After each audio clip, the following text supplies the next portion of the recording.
संगमनेर तालुक्यातील जवळे बाळेश्वर येथील विविध कार्यकारी सेवा सहकारी सोसायटीचा 40 गोण्या रेशनचा तांदूळ पिकअप जीपमधून काळ्या बाजारात विक्रीस जात असताना सतर्क ग्रामस्थांनी महालवाडी फाट्यावर तो पकडला।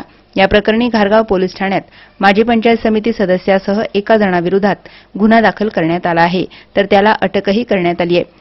संगमनेर तालुक्यातल्या जवळे बाळेश्वर विविध कार्यकारी सेवा सहकारी सोसायटीच्या सेल्समन तथा पंचायत समितीचा माजी सदस्य भाऊसाहेब रावबा कोठवळ राहणार महालवाडी याच्या सांगण्यावरून नवनाथ भाऊ पांडे यानं त्याच्या मालकीच्या पिकअप जीप क्रमांक MH17 K6594 मधून रेशनचा 4500 रुपयांचा 20 क्विंटल तांदूळ काळ्या बाजारात विक्रीसाठी घेऊन जात असल्याची माहिती परिसरातील ग्रामस्थांना समजली। ग्रामस्थांनी या गाडीचा पाठलाग करून महालवाडी फाटा येथे ही पिकअप पकडली। काळ्या बाजारात विकण्यासाठी जाणाऱ्या तांदळाची माहिती तहसीलदार शरद घोरपडे यांना देण्यात आली। तसंच घारगाव पोलिसांनाही याबाबत ग्रामस्थांनी कळवलं। त्यानुसार पोलिसांनी घटनास्थळी येऊन पिकअप जीप मुद्देमालासह ताब्यात घेतली। पोलिसांनी यासंदर्भात तहसीलदारांनाही कळवलं।